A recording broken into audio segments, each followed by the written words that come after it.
அருட்பெருஞ்சோதி அருட்பெருஞ்சோதி தனிப்பெரும் கருணை அருட்பெருஞ்சோதி.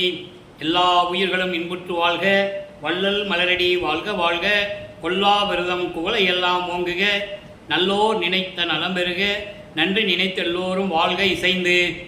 உலக மக்களே, அறிவார்ந்த அன்பர்களே, ஆண்மநேய ஒருமைப்பாடுடைய அன்பர்களே, வல்லப்பமானவர்கள் அருளிய திருவெட்பாவிலிருந்து அருட்பெருஞ்சோதி ஆண்டவருடைய நிலையையும், பிள்ளைப்பெருமான் அவர்கள் ஏன் இந்த பூலோகத்திற்கு வருவிக்கப்பட்டார் என்ற நிலையையும், சென்னையிலே 33 ஆண்டுகள் தோன்றி துணையான இருந்த காலத்தில் அவருடைய நிலைகள் எப்படி இருந்தது என்பதையும் நாம் தெளிவாக திருவெட்பாவிலிருந்தே பார்த்து கொண்டிருக்கிறோம். அருட்பெருஞ்சாண்டவர் 1/1/1823 ஆண்டு தொடங்கிய திருவிளையாடல் 30/1/1874 ஆண்டுகள் வரை, 51 ஆண்டுகள் வரை இறைவனுடைய திருவிளையாடல் நடந்து கொண்டிருந்தது. தனது மகனை ஏன் இந்த பூலோகத்திற்கு வருவிக்க செய்தார், என்ன காரணம் காரியங்கள் நடக்க வேண்டும் என்ற நிலைகளை எல்லாம் நாம் பாடல்களின் மூலமாக பார்த்து கொண்டிருக்கிறோம்.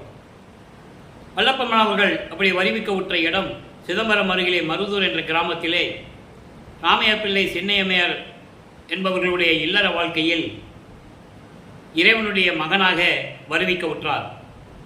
அவர்களுக்கு ஏற்கனவே பிறந்த குழந்தைகள் 4 பேர் உண்டு. 2 ஆண் பிள்ளைகள், 2 பெண் பிள்ளைகள். அவர்கள் பிறந்தவர்கள் நமது பிள்ளை பெருமான் இறைவன் மகனாக இந்த பூலோகத்திற்கு வருவிக்க உற்றவர். அப்படி வருவிக்க உற்றும் போது 5 மாத குழந்தையாக இருக்கும்போது சிதம்பரத்திலே தன் மகனுக்கு எப்படியெல்லாம் சிதம்பர ரகசியத்தை காட்டினார் அருட்பெருஞ்சோதி ஆண்டவர் என்ற நிலையை நாம் தெளிவாக பார்த்தோம்.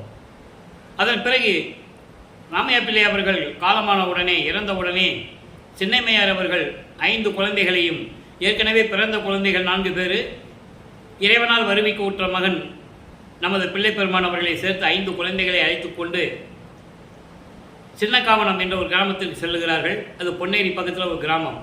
அந்த கிராமம் தான் அந்த அம்மா பிறந்த ஊர். அங்கே சில காரணங்களால் இருக்க முடியவில்லை. அதன் பிறகு சென்னையிலே குடியேறுகிறார்கள். ஏழுகணர் பகுதியில் இருக்கின்ற வீராசாமி தெருவிலே குடியேறுகிறார்கள். இதுதான் முன்னுரை. இப்போ நமது குழந்தை இறைவன் பிள்ளை பெருமான் அவர்கள் வளர்ந்து கொண்டிருக்கிறார். பள்ளியிலே சேர்க்க வேண்டிய காலம் வந்துவது. பள்ளியிலே கொண்டு போய் சேர்க்கிறார்கள். பள்ளியிலே படிக்க முடியாது என்று சொல்லி வெளியே வந்து விடுகிறார். காரணம், அங்கே இறைவனுடைய திருவிளையாடல் நடக்குது. தனது மகன் இந்த உலகியலிலே யாரிடம் கல்வி கற்கக்கூடாது, தனது மகன் யாரையும் குருவாக ஏற்றுக்கொள்ளக்கூடாது என்ற நிலையில் இந்த திருவிளையாடல் நடந்து கொண்டிருக்கிறது என்பதை நாம் பாடல்களின் மூலமாக பார்த்து கொண்டிருக்கிறோம். ஏற்கனவே நான் கூறியது போல அன்பர்களே, இங்கே கூறக்கூடிய விளக்கங்கள் எல்லாமே திருவெட்பாவில் இருக்கின்ற உண்மையான விளக்கங்கள், இறைவனால் கொடுக்கப்பட்ட விளக்கங்கள். இதில் கதையோ கற்பனையோ எதுவும் கிடையாது என்பதை முதலிலே நான் பதிவு செய்ய கடமைப்பட்டிருக்கிறேன். இப்போ வல்லப்பமானவர்கள் 8 ஆண்டுகளுக்குள் பள்ளியிலும் படிக்க முடியாது என்று சொல்லி வந்துவிட்டால், அதன் பிறகு அந்த குழந்தைக்கு அந்த வீட்டில் எவ்வளவு பிரச்சனை இருக்குன்னு நமக்கு தெரியும். பள்ளிக்கூடத்தில் சேர்த்து ஒரு குழந்தை படிக்க முடியலன்னு வெளியே வந்துட்டால் அந்த குழந்தையுடைய இக்கட்டான சூழ்நிலைகள் எல்லாம் நமக்கு தெரியும். அந்த நிலையில் பிள்ளை பெருமான் அவர்கள் இருந்து கொண்டிருக்கிறார்கள். அவர் ஒரு தனிமையான இடத்தை விரும்புகிறார். அப்படி கிடைத்த இடம்தான் கந்த ஓட்டம் என்ற ஒரு இடம். அங்கே ஒரு முருகன் கோயில் இருக்குது. எல்லாரும் தூங்கி எந்திரிக்க முன்னால் இவர் போய் எந்திரிச்சு போய் அந்த கோயிலில் போய் உட்காந்துக்குவார். எல்லாம் தூங்கின பிறகு தான் வீட்டுக்கு வருவார். அப்போ குழந்தைய ராமலிங்கத்தை காணன்னு தேடுவாங்க. உலகியலிலே அவருக்கு வைத்த பெயர் ராமலிங்கம். மருதூர் பக்கத்திலே பின்னலூர் என்ன ஒரு கிராமம் இருக்குது. அங்கே ராமலிங்கேஸ்வரர் கோயில் இருக்குது. அந்த கோயிலில் தான் அவருக்கு ராமலிங்கன் பேர் வச்சு மொட்டை போட்டு காது குத்தி சடங்குகள் சம்பிரதாயங்கள் என்னென்ன இருக்குதோ எல்லாம் செஞ்சு முடிச்சுட்டாங்க. அப்போ இந்த நிலையில் இருக்கும்போது 9வது ஆண்டு தொடக்கம் இறைவன் தன் மகன் முன் எழுந்தருளி, மகனே, நீ என் மகன், எதற்கும் அஞ்சாதே, கவலைப்படாதே. உன்னால் காரண காரியங்கள் இந்த பூலோகத்தில் நடக்க வேண்டியது இருக்கிறது. அதற்காகத்தான் உன்னை நான் வருவிக்க செய்தேன். முன்பருவம் பின்பருவம் காட்டி உனக்கு அருள் செய்வேன் என்று கூறுகிறார். முன்பருவம் பின்பருவம் என்பது அந்தந்த காலகட்டங்களில் தன் மகனை பக்குவப்படுத்துகிறார். சமயங்களில் சொல்லப்பட்ட நெறிமுறைகளை பின்பற்றி கொண்டு அதாவது சைவ சமயத்தின் தலைவனாகிய சிவபெருமானை ஏற்றுக்கொண்டு நமச்சிவாயா சிவாய நம என்று சொல்லி சரியை கிரியை யோகம் என்ற 12 நிலைகளையும் அவர் பின்பற்றி கொண்டிருக்கிறார். அது காலத்தின் கட்டாயம். இறைவன் அப்படி அவங்க அப்பா அருட்பெருஞ்சாண்டவர் அந்த மாதிரி இருக்க வைக்கிறார். ஆக இறைவன் தோன்றி ஞானத்தை கொடுத்த பிறகு வெளியே யார்ட்டையும் சொல்ல முடியாது, நான் இறைவன் மகன் சொல்ல முடியாது, சொல்லவும் கூடாது, அது காலத்தின் கட்டாயம். ஆக இறைவன் மகன் என்று தெரிந்த பிறகு அவருக்கு ஞானம் பெற்றுக்கொள்ளுகிறார், பாடல்கள் பாடுகின்ற ஆற்றலை பெற்றுக்கொள்ளுகிறார். 9வது ஆண்டிலிருந்து 12 ஆண்டுகளுக்குள் 1ஆம் திருமுறை உருவாகிறது. 1ஆம் திருமுறை 8 பதியங்கள், 712 பாடல்கள். அதிலே திருவருள் முறையீடு வடிவுடை மாணிக்கமாலை என்ற பதியத்தில் இருக்கின்ற பாடல்களை அருட்பெருஞ்சோதி ஆண்டவருடைய திருவிளையாடல் என்ற பதிவிலே 400 பதிவுகளிலே நாம் பார்த்து விட்டோம். அதன் பிறகு சிவனேச வெண்பா பதிகம் 4 100 பாடல்களை கொண்டது. இதுவரை 61 பாடல்களை பார்த்திருக்கிறோம். இன்று 62வது பாடல். நமது குழந்தை இறைவன் பிள்ளைப்பெருமான் அவர்கள் 9வது ஆண்டிலிருந்து 12 ஆண்டுகளுக்குள் இருக்கும்போது சிவபெருமானிடம் எப்படி முறையீடு செய்கிறார் என்ற நிலையை பார்த்து கொண்டிருக்கிறோம். அதாவது சிவனேச வெண்பா. தாரம் விற்றும் சேய் விற்றும் தன்னை விற்றும் பொய்யாத வாரம் செய்தான் முன் இங்கு ஓர் மன்னன் என்பர். நாரம் வைத்த வேணிய பிரானது தான் மெய்யா மேல் அன்று என்னை நீ ஏனில் பிறப்பித்தது இல். இது பாடல். பாடலுடைய விளக்கம் பாருங்க. ஒரு காலத்தில் பூலோகத்திலே ஒரு மன்னன் இருந்தான். யாரு? ஹரிச்சந்திரன். அவன் பொய்யே பேச மாட்டான், உண்மையை பேசுகின்றவன், சத்தியத்தை கடைபிடிக்கின்றவன். அப்படிப்பட்டவனிடம் திருவிளையாடல் நடந்து கொண்டிருக்கிறது. அப்போ அந்த திருவிளையாடல் எவ்வளவுதான் நடந்தாலும், என்ன பிரச்சனைகள் வந்தாலும் அவன் பொய் பேசுவதில்லை, உண்மையை தான், சத்தியத்தை தான் பேசுவது. அப்படி தன் மனைவியை விற்று மகனை விற்று, தாரம் என்பது மனைவி, சே என்பது மகன், மனைவியையும் விற்று மகனையும் விற்று தன்னையும் விற்று, அந்த நிலையிலும் கூட பொய் பேசாத ஒரு மன்னன் இந்த பூலோகத்தில் இருந்தான் என்று சொல்லுவார்கள். அவன் யார்? ஹரிச்சந்திரன் சொல்லுவார்கள். அப்படி அந்த நிலையில் இருக்கின்ற நீ என்னை இந்த மண்ணுலகத்தில் பிறப்பித்தது ஏன்? நீ இந்த பூலோகத்தில் என்னை பிறக்க வைக்காமல் இருந்தேன்னு வச்சுக்கோ, இந்த பூலோகத்துக்கு என்னை வருவிக்க செய்யாமல் இருந்த வச்சுக்கன்னு எந்த பிரச்சனையும் இல்லை. நானும் துன்பங்களையும் துயரங்களையும் அனுபவித்துக் கொண்டிருக்கிறேன், பொய் பேசாமல் இருந்து கொண்டிருக்கிறேன். அப்போ என்னுடைய நிலை என்ன? அவனுக்கு அருள் செய்தாய், எனக்கு நீ அருள் செய்யவில்லை. கங்கையை சடையில் சூடிக்கொண்டிருக்கின்ற இறைவனே, நீ என்னை இந்த பூமியில் வருவிக்க விட்டாமல் இருந்தால், என்னை பிறப்பிக்க வைக்காமல் இருந்தால் எனக்கு எந்த துன்பமும் துயரங்களும் இல்லை. ஆனால் இப்போ எல்லாமே அனுபவித்துக் கொண்டிருக்கிறேன். இறைவா, விரைவில் வந்து எனக்கு அருள்வாயாக என்று சொல்லி இந்த பாடலை நமக்கு அருளி இருக்கிறார்கள். ஆக இந்த நிலைகளெல்லாம் மாறிய பிறகு 13வது ஆண்டு தொடக்கத்தில் தன் தந்தையிடமிருந்து ஞானத்தை பெற்ற பிறகு நல்லா கவனிக்கணும். இப்போ அருட்பெருஞ்சோதி ஆண்டவர் தான் உண்மையான இறைவன் அவருக்கு தெரியாது, அவருக்கு மறைப்பு நிலை இருக்கிறது. இப்போ அவருக்கு சுத்த சன்மார்க்கம் என்னன்னு அவருக்கு தெரியாது, ஜீவகாரிய ஒழுக்கத்தை பற்றி சொல்லவும் தெரியாது. இந்த நிலையில் இருந்து கொண்டிருக்கிறார் நமது பிள்ளைப்பெருமான் அவர்கள். இப்போ 13வது ஆண்டு தொடக்கத்தில் அவர் மனம் திருவொற்றியூருக்கு போக சொல்லுகிறது. அதாவது இறைவன் திருவிளையாடல் செய்து கொண்டிருக்கிறார், மனதை தூண்டி விடுகிறார். எனது மகனை திருவொற்றியூருக்கு அழைத்து செல் மனமே என்று சொல்லி அவர் மனதை தூண்டி விடுகிறார். இவர் திருவொற்றியூர் செல்லுகிறார். நமது குழந்தை இறைவன் 13வது ஆண்டில் கால் வலிக்க நடந்து செல்லுகிறார், எப்படியாவது இறைவனை வணங்கி அருளை பெற வேண்டும் என்று. அப்போ மனதிடம் என்ன சொல்லுகிறார்? நெஞ்சை தேற்றல் என்ற பதிகத்திலே 9வது பாடல் 36வது பதிகம். இதுவரை 35 பதிகங்களுடைய பாடல்களை நாம் பார்த்திருக்கிறோம். திருவொற்றியூருக்கு செல்லுவதும், திருமுல்லை வாயிலுக்கு செல்லுவதும், திருவல்லித்தாயத்துக்கு செல்லுவதும், அங்கே இருக்கின்ற இறைவனை பற்றி பாடுவதும், தன்னுடைய துன்பங்களையும் துயரங்களையும் சொல்லுவதும், எந்த விதமான பலனும் இல்லாமல் இருந்து கொண்டிருக்கிறார். அந்த நிலையில் இந்த பாடலுடைய விளக்கத்தை பார்க்க போகிறோம். நல்லா கவனிங்க. மனதை அதாவது சமாதானப்படுத்துகிறார். அலை பாய்ந்து கொண்டிருக்கின்ற மனமே, தாவி தாவி செல்லு கொண்டிருக்கின்ற மனமே, ஒரு இடத்தில் நில், என்னுடன் திருவொற்றியூருக்கு வா, அங்கே இருக்கின்ற இறைவனை வழிபடுவோம், இறைவன் என்ன கொடுக்குறானோ அதை அப்படியே உனக்கு வாங்கி தரேன் அப்படின்னு சொல்லி மனதை சமாதானப்படுத்தி திருவொற்றியூருக்கு சென்று கொண்டிருக்கிறார். பாடல் பாருங்க. சென்று நீ புகும் வழியெல்லாம் உன்னை தேட என் வசம் அல்ல என் நெஞ்சே, இன்று அரைக்கணம் எங்கும் நேர்ந்து ஓடாது இயல்கொள் ஒற்றியூருக்கு என்னுடன் வருதி, அன்று வானவர் உயிர் பெற நஞ்சம் அருந்தி நின்ற எம் அண்ணலார் இடத்து நின்று வேண்டிய யாவையும் உனக்கு நிகழ வாங்கி நான் ஈகுவேன் அன்றே அப்படின்னு சொல்ற.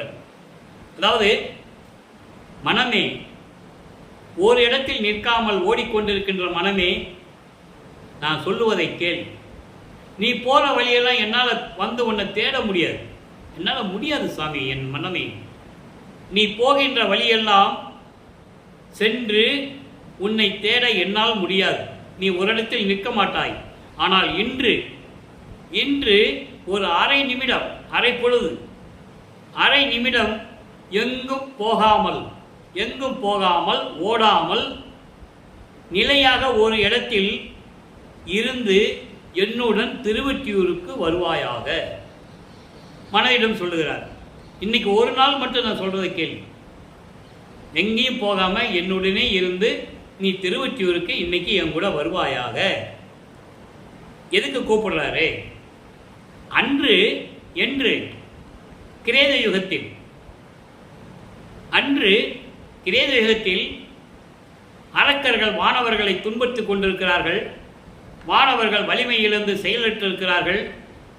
அவர்களுக்கு உயிர் வர வேண்டும், அவர்களுக்கு வாழ்வு தர வேண்டும் என்பதற்காக பார்க்கடலை கடைகிறார்கள். ஒரு பாம்பை மத்தாக வைத்து, அந்த பாம்பும் அரக்கன் தான்.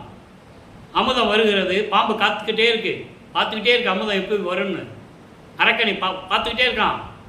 அமுதம் வருகிறது, அந்த பாம்பு அமுதத்திலே விஷத்தை கக்குகிறது, உமிழ்கிறது. என்ன செய்யறதுன்னு தெரியாமல் நின்றுட்டு இருக்காங்க.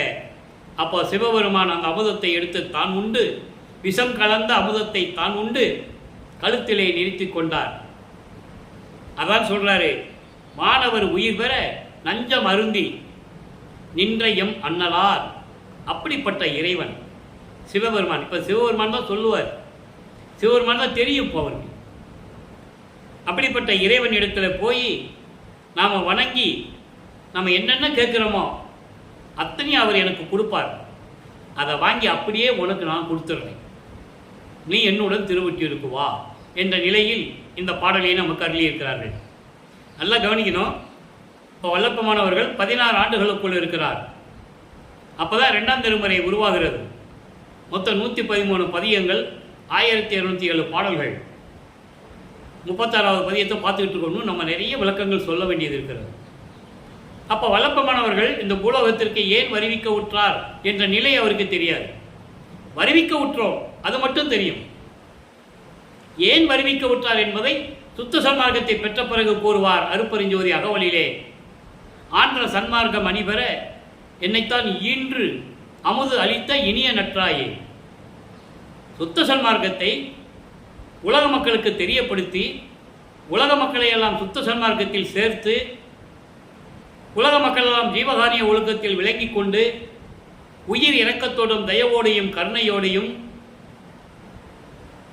சுத்த சன்மார்க்க நெறிமுறைகளை பின்பற்றி கொண்டு இறைவனிடமிருந்து எல்லா செல்வங்களையும் பெற்றுக்கொண்டு மரணமில்லா பெருவாழ்வில் உலக மக்கள் வாழ வேண்டும் என்பதற்காகவே என் தந்தை அருப்பெருஞ்சாண்டவர் என்னை தன் அருளால் ஈன்று ஒரு தாயின் கருவறையிலே நிற்க வைத்து, அதன் பிறகு இந்த மண்ணுலகிற்கு என்னை வரவழைத்து, சென்னையிலே 33 ஆண்டுகள் என்னிடம் திருவிளையாடல் செய்து, அதன் பிறகு சுத்த சன்மார்க்கத்தை கொடுத்து எனக்கு அருளை கொடுத்தார், நான் பெற்றுக்கொண்டேனே என்று கூறுவார்.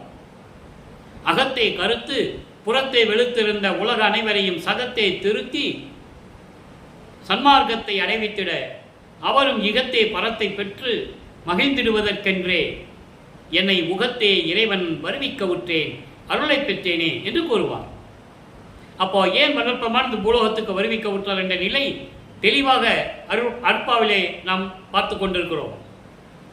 சமயங்களும் மதங்களும் மார்க்கங்களும் சூழ்ந்திருந்த காலகட்டங்களில், அதாவது இந்த பிரபஞ்சம் தோன்றிய காலத்திலிருந்தே 4 யுகங்களிலுமே, கிரேத யுகம், திரேத யுகம், துவார யுகம், கலியுகம், இந்த 4 யுகங்களிலுமே சமயங்களும் மார்க்கங்களும் தோன்றி, அதன் பிறகு கலியுகத்திலே மதங்களும் தோன்றி மக்களை பிரிவினைப்படுத்தி,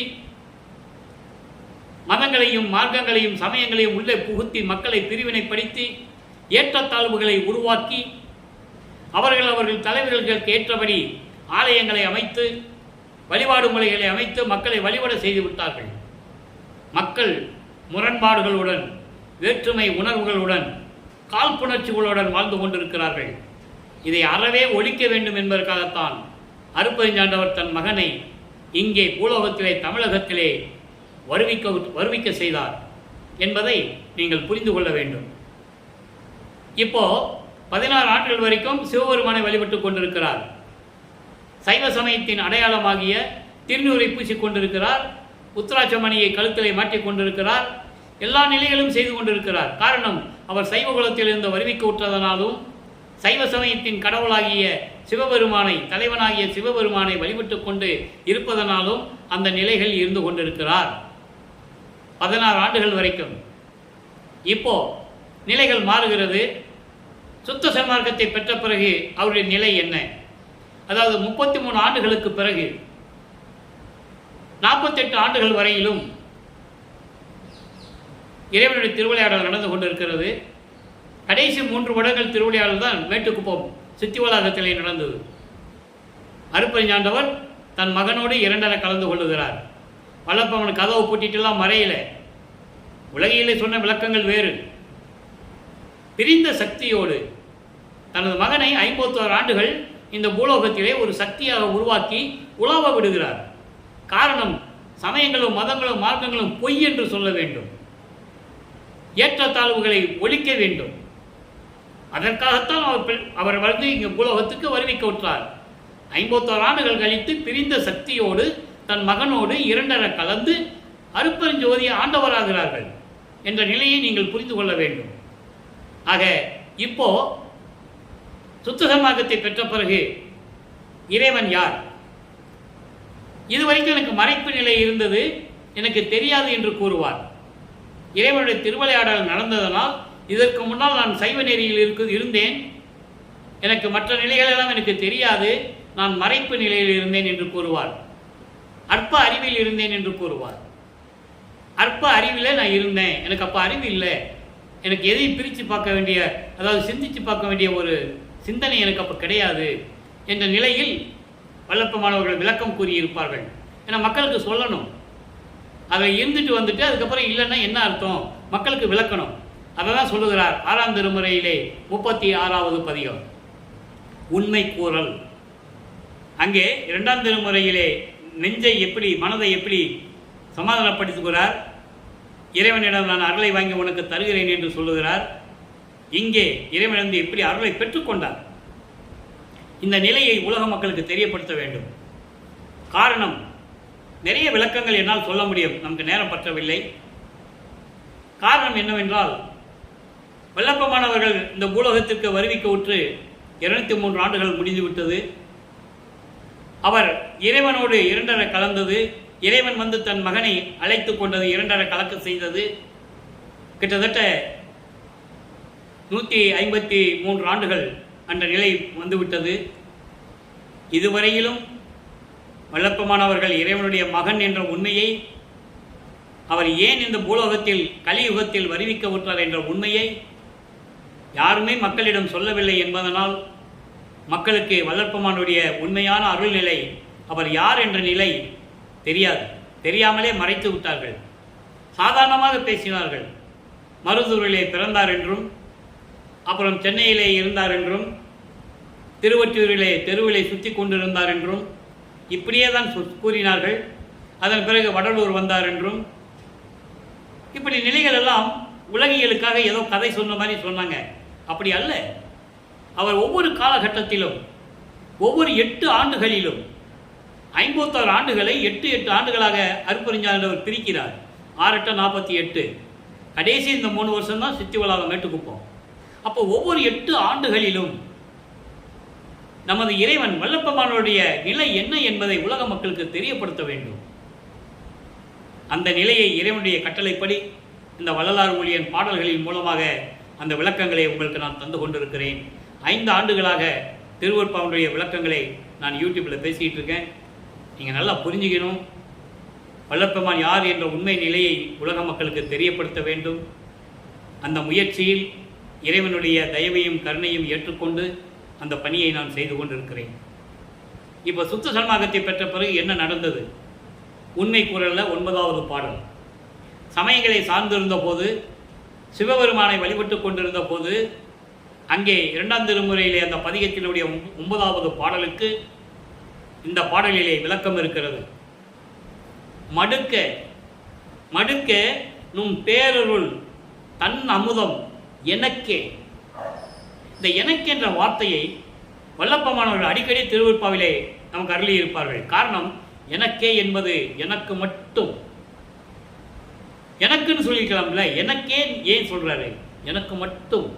இந்த பிரபஞ்சத்தில் வேறு யாரும் அந்த மாதிரிலாம் சொன்னதில்லை. எனக்கு மட்டும் மாலையும் காலையும் மத்தியானத்தும் கடுக்கும் இரவினும் யாமத்தும் விடியல் காலையிலும் தந்து என் கடும் பசி தீர்த்து. இறைவன் மகனிடம் எப்படி அருளை கொடுத்தார் என்பதை கூறுகிறார். அதாவது, உங்களுடைய பேரருள் என்னும் அமுதத்தை எனக்கு மட்டும் ஊட்டுவிக்க. மடுக்க மடுக்க என்பது அந்த அமுதத்தை மகனுக்கு ஊட்டி விடுகிறார். யாரு? அருட்பெருஞ்சோதி ஆண்டவர். நமது பிள்ளைப்பெருமானவர்கள் உபசாரத்தால் பெற்ற தாய் என்பால் ஒருத்தியின் கருவறையிலே பிண்ட வடிவத்திலே இருக்கும்போது அங்கேயே அருளமுதம் உண்டவர் நமது பிள்ளைப்பெருமானவர்கள். நல்லா புரிஞ்சுக்கணும். புராணங்களிலும் காவியங்களிலும் எத்தனையோ பேர் அருளை பெற்றதையெல்லாம் கூறினார்கள். உதாரணத்திற்கு உங்களுக்கு தெரியும்படி ஒரு உதாரணம். சம்பந்தன் சீர்காழியிலே பிறந்தவன். 3.5 வயதிலே உமையாளுடைய அருட்பால் ஞானப்பால் குடித்து பாடல்களை பாடுகின்ற அருளை பெற்றவன் என்று கூறினார்கள். உண்மை சொன்னார்கள், மக்களுக்கு தெரிந்தது. வல்லப்பெருமான் அந்த தாயின் கருவறையிலே இருக்கும்போது இறைவனுடைய அருளமுதம் உண்டவர் என்ற நிலையை உலக மக்களுக்கு ஏன் சொல்லவில்லை? அங்கே அவர்களை சனாதனம் தடுக்கிறது. சனாதனம் என்பது ஒரு ஆன்மீகத்திற்கும் சரி, மற்ற பழக்க வழக்கங்களும் வேறுபடுத்தி காட்டுவது. ஒரு நிலையை, பழைய நிலையை அப்படியே நிலையாக நிறுத்தி கொள்ள முயற்சி செய்வது. வேறு ஒன்றும் இல்லை, அது பெரிய விஷயமே இல்லை. இன்னைக்கு அது அரசியலில் ஒரு பெரிய விவாதமாக நடந்துட்டு இருக்கு. நம்ம அதுக்குள்ளே போக வேண்டாம். நம்ம வல்லப்பெருமான் என்ன சொன்னார்னு சொல்லுவோம். ஏன் சொல்லலை? தமிழறிஞர்கள், கற்றவர்கள் எல்லாமே இருந்தாங்க. எத்தனையோ தமிழறிஞர்கள் இருந்தார்கள். எத்தனையோ புராணங்களையும் காவியங்களையும் கையில் எடுத்து மக்களுக்கு விளக்கி சொன்னார்கள். ஏன் திருவருட்பாவை விளக்கி சொல்லவில்லை? யோசித்து பார்க்கணும். அங்கே சமயங்கள் இல்லை, மதங்கள் இல்லை, மார்க்கங்கள் இல்லை, ஜாதிகள் இல்லை, பழைய பழக்க வழக்கங்கள் இல்லை, மூட பழக்க வழக்கங்கள் இல்லை. வல்லப்பெருமான் தெளிவாக கூறுகிறார். ஒரு குழந்தைக்கு, ஒரு பெண் குழந்தைக்கு மூக்கு குத்தணும்னா மூக்கில் ஓட்ட துவாரம் இருக்கணும். அதே மாதிரி ஆண்களுக்கு காதில் கடுக்காம் போடணும், கம்மல் போடணும்னாலும் ஓட்டை இருக்கணும். இறைவனுக்கு சம்மதம் இருந்தால் துவாரத்தோட தானே பிறக்க வச்சிருக்கணும். தெளிவாக கூறியிருக்கிறார் வல்லப்பெருமானவர்கள். யாரும் மறுக்க முடியாது. அத்தனை விளக்கங்கள் திருவருட்பாவில் இருக்கிறது. அப்போ இது என்னதுன்னு கேட்டால், அதுக்கு தான் இந்த விளக்கம் சொல்றேன். பழக்க வழக்கங்கள் இவர்களால் உருவாக்கியது, இறைவனுக்கு சம்பந்தப்பட்டதல்ல. குழந்தை பிறந்த பிறகு பெண் குழந்தைன்னா காது குத்துறாங்க, மூக்கு குத்துறாங்க. அதே மாதிரி ஆம்பளை பசங்களுக்கு காது குத்துறாங்க, கடுக்காம் போட்டுக்கிறாங்க. இது இறைவனுக்கு சம்மதம் அல்ல. ஆனால் அதை பழக்கி விட்டார்கள். அதுதான் இருக்கக்கூடாது. அந்த வேறுபாடுகள் இருக்கக்கூடாது. மக்களை பிரிவினைப்படுத்தக்கூடாது. அந்த பிரிவினை என்ற சக்தியை பயன்படுத்தி மக்களை வேறுபடுத்துகிறார்கள். இந்த நிலை மாற வேண்டும் என்பதற்காகத்தான் தென்னகத்திலே, தமிழகத்திலே, ஒரு சைவ குலத்திலே வல்லப்பெருமானவர்கள் வருவிக்க விட்டு செந்தமிழால் இறைவனை பாடுகிறார். புரிஞ்சுக்கணும். நீங்க இதை பார்த்துதான் சங்கராச்சாரியார் வருகிறார். எப்படி நீ தமிழ்தான் முக்கியமானது என்று நீ கூறுவாய் என்று சொல்லி வருகிறார் ஆணவத்தோடு. ஏன் இதை சொல்றோம்னா, இது சொல்ல வேண்டிய காலகட்டத்தில் இருக்கிறோம். அன்றைய காலகட்டம் சமஸ்கிருதம் தலைவிரித்தாடி கொண்டிருக்கின்ற காலம். சமஸ்கிருதத்துக்கு மொழி இல்லை, எழுத்து வடிவம் இல்லை, அதற்கான வரலாறும் இல்லை. அப்போ மக்களிடையே உள்ள புகுத்தி இறைவனுக்கு சமஸ்கிருதம் மந்திரத்தில் சொன்னாதான் இறைவன் கேட்பானா என்ற நிலையை மாற்றியவர் வள்ளல் பெருமானவர்கள். செந்தமிழால் பாடினாய், பாடி என்னை வளர்க்கின்றாய் என்று கூறுவார். இந்த விளக்கத்தை ஏன் சொல்றோம்னா, சுத்த சன்மார்க்கத்தை பெற்ற பிறகு இந்த பிரிவினை இருக்கக்கூடாது. சமயங்கள், மதங்கள், மார்க்கங்கள் என்ற நெறிகளை வேரோடு அழிக்க வந்தவர் வள்ளல் பெருமானவர்கள் என்பதை நான் பதிவு செய்ய கடமைப்பட்டிருக்கிறேன். காரணம், இதை வைத்துதான் பிரிவினை செய்து கொண்டிருக்கிறார்கள். தாழ்ந்தவன் கீழ் ஜாதி, மேல் ஜாதி, கோயிலுக்குள்ள போகக்கூடாது, செருப்பை கழட்டி கையில் வச்சுக்கணும், துண்டை இடுப்புல கட்டிக்கணும், இதெல்லாம் நிலைகள் இருந்தது என்றது எல்லாருக்கும் தெரியும். அந்த நிலைகள் மாற வேண்டும் என்பதற்காக ஒவ்வொரு காலகட்டத்திலும் அது மாறிக்கொண்டு வருகிறது என்பதை நீங்கள் புரிந்து கொள்ள வேண்டும். இப்போ பாருங்க, அப்போ தனக்கு அருளமுதம் கொடுப்பதற்காக காலையில, மாலையில, மத்தியானத்தில், ராத்திரியில, இருள் சூழ்ந்த பயங்கரமான இருள் இருந்தாலும் சரி, நடுஜாமத்தில், விடியல் காலையில, இப்படி எல்லா நிலைகளிலும் நான் பசிக்கும் போதெல்லாம் தான் பசித்ததாகி எனக்கு அருளமுதம் ஊட்டிவித்து என் பசியை போக்கி, எப்படி சொல்ற பாருங்க. வள்ளற்பெருமான் உணவே உண்டதில்லை. இதை மக்கள்கிட்ட யார் சொன்னது? அவருக்கு பசி போதெல்லாம் மதிமண்டலத்து அமுதம் சுரக்கும். சமயங்களில் இருக்கும்போது யாராவது நண்பர்கள் கூட இருந்தவர்கள் சாப்பிட சொன்னா சாப்பிட்ற மாதிரி மற்றவங்களுக்கு தெரியும். சாப்பாடு உள்ள போகும், ஆனா உடம்புல சேராது. அதான் சொல்லுவாரு, முன்னம் நான் உண்ட உணவெல்லாம் அமுதமாயிற்று. இறைவனுக்கு பசி இருக்காது, மலஞ்சலம் கழிக்க வேண்டிய அவசியம் இல்லை. மலஞ்சலம் கழிக்கின்றவன் இறைவனாக முடியாது என்பதை நீங்கள் புரிந்து கொள்ள வேண்டும். அப்ப இப்படியெல்லாம் எனக்கு அருள் அமுதத்தை கொடுத்து என் பசியை தீர்த்து என்னை வளர்த்து கொண்டிருந்தேன். என் அம்மை இருக்கிறாளே சிவகாமி வள்ளி, என் அம்மை சிவகாமி வள்ளி இருக்கிறாளே, அவளோடு நீர் அங்கே சத்திய சபையில் மகிழ்ந்து கொண்டு நின்று கொண்டிருக்கிறேன். உனது மகன் இங்கே நான் துன்பப்பட்டு கொண்டிருக்கிறேன் பூலோகத்தில். எவ்வளவு அருமையா சொல்றார் பாருங்க. அங்கே சுத்த சிவஞான வழி இருக்கின்ற சத்தியஞான சபையிலே என் அம்மை சிவகாமி வள்ளியோடு மகிழ்ந்து நின்று கொண்டிருக்கிறேன். மகிழ்ந்து கொண்டிருக்கிறீர். அங்கே எடுக்கும் நல் தாயோடும் இணைந்து நிற்கின்றீர். எங்கே? அங்கே. இறையவரே, என் தந்தையே, அருப்பெருஞ்சாண்டவரே, உம்மை இங்கு கண்டு அல்லால். நீ அங்க சந்தோஷமா இருக்கிற எங்க அம்மா சிவகாமி வள்ளியோட, ஆனா உன் மகன் இங்க எவ்வளவு கஷ்டப்படுறேன். இன்னைக்கு இந்த பூலோகத்தில் இப்பொழுது உன்னை பார்க்காம நீ வரணும். நீ வரலன்னு வச்சுக்கோ, உன்னை பார்க்காம எவ்வளவு பெரிய பொன்னாடைகள் இருந்தாலும் சரி எடுத்து இடுப்புல கட்ட மாட்டேன். தெளிவா சொல்றாரு. அடுக்க வீழ் களை எடுத்து உடுக்கவும் மாட்டேன். எவ்வளவு உயர்ந்த விலை உயர்ந்த ஆடைகள் இருந்தாலும் சரி அதை எடுத்து நான் இடுப்புல கட்ட மாட்டேன். இனிமே கோமணமாவது கட்டிட்டு திரிவினே தவிர இனிமே எந்த ஆடையும் எடுத்து நான் இடுப்புல கட்ட மாட்டேன். நீ சீக்கிரம் வந்துரு, உன்னை நான் பார்க்கணும்.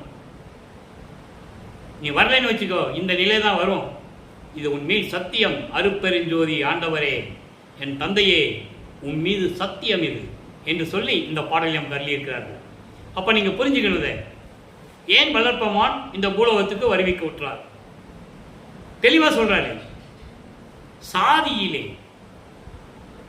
மதங்களிலே, சமய நெறிகளிலே, சாத்திர சடங்குகளிலே, கோத்திர சண்டையிலே ஆதி முதல் அபிமானித்து அலைந்து அலைந்து வீணாக மடிவது அழகலவே உலகில் எப்போ உருவாச்சு? இந்த பிரபஞ்சம் தோன்றிய காலத்திலிருந்தே இவங்கெல்லாம் உருவாக்கி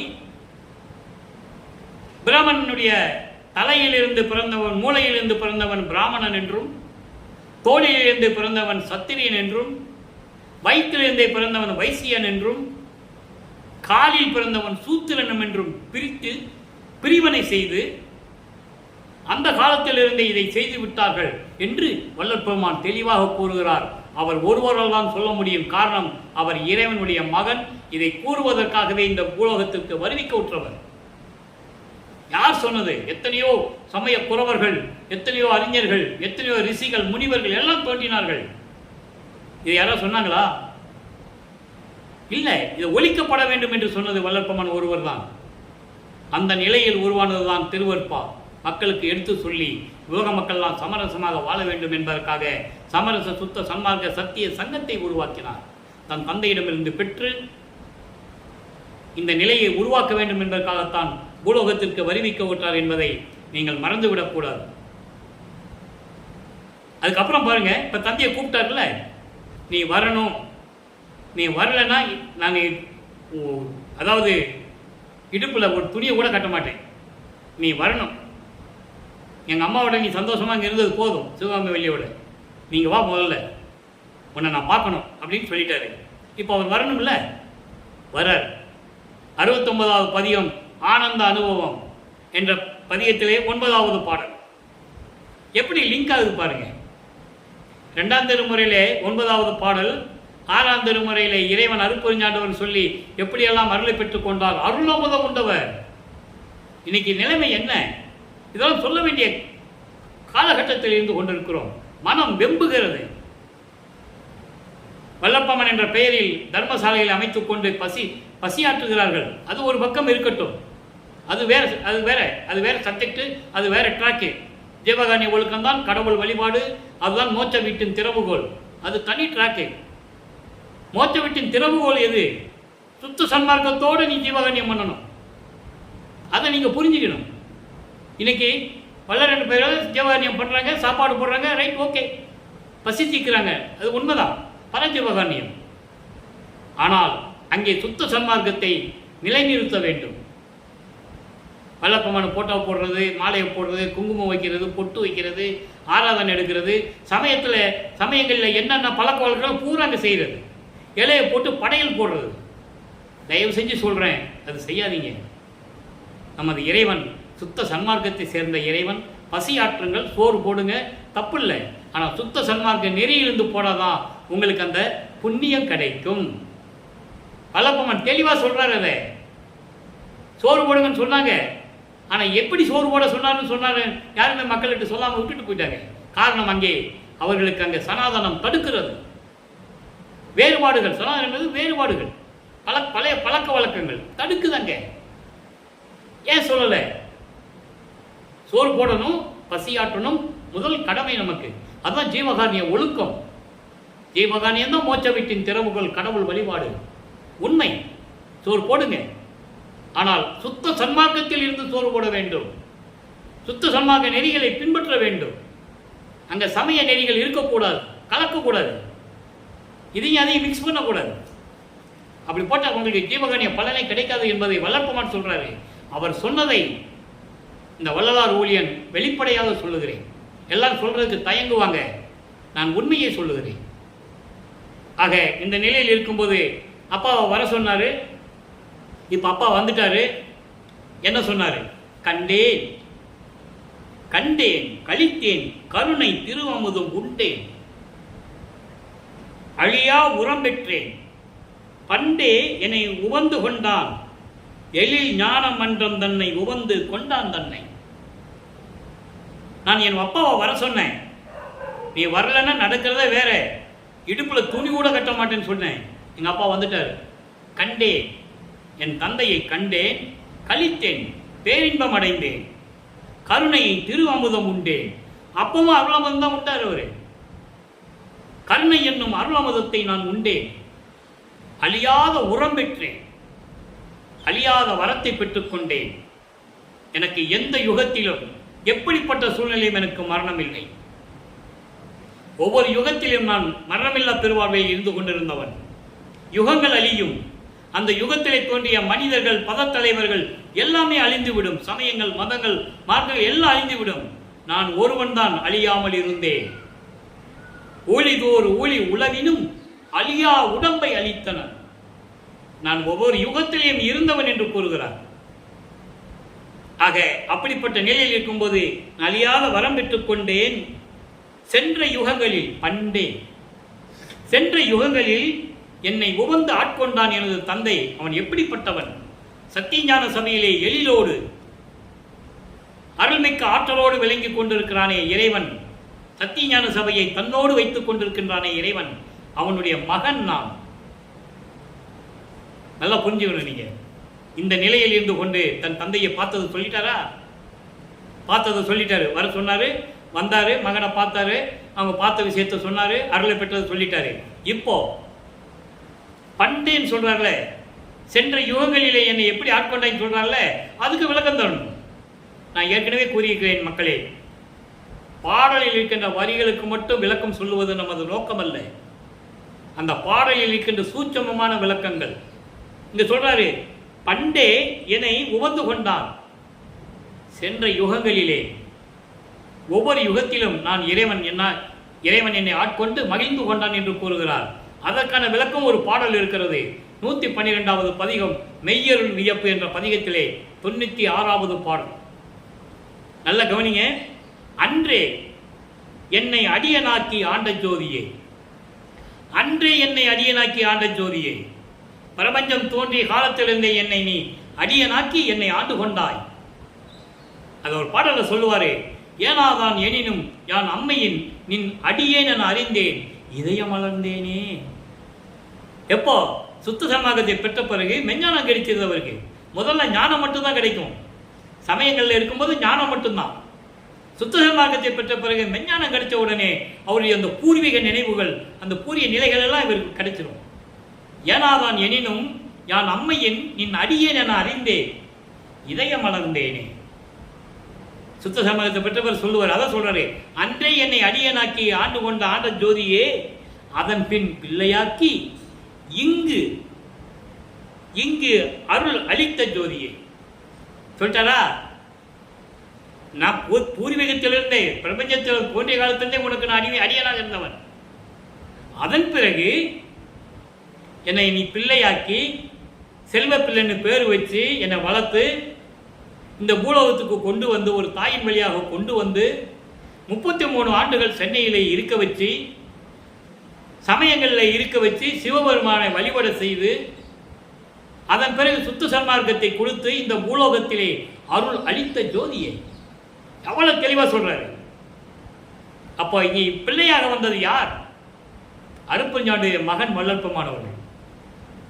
அளித்த ஜோதியே, நன்றே மீட்டு நேயனாக்கி நேயந்த ஜோதியே. ஜீவகாணி ஒழுக்கத்தை சொல்றாரு, உயிர் இரக்கத்தை சொல்றாரு, உயிரின் மேல் எவ்வளவு பாசம் வைத்திருந்தார் என்று சொல்லுகிறார். உயிரின் மேல் தயவும் கருணையும் காட்டி என்னை இருக்க வைத்து எனக்கு அருள் அளித்த ஜோதியே. அடுத்து ஒரு வரி சொல்லுவார் பாருங்க, அதான் அற்புதமான வரி.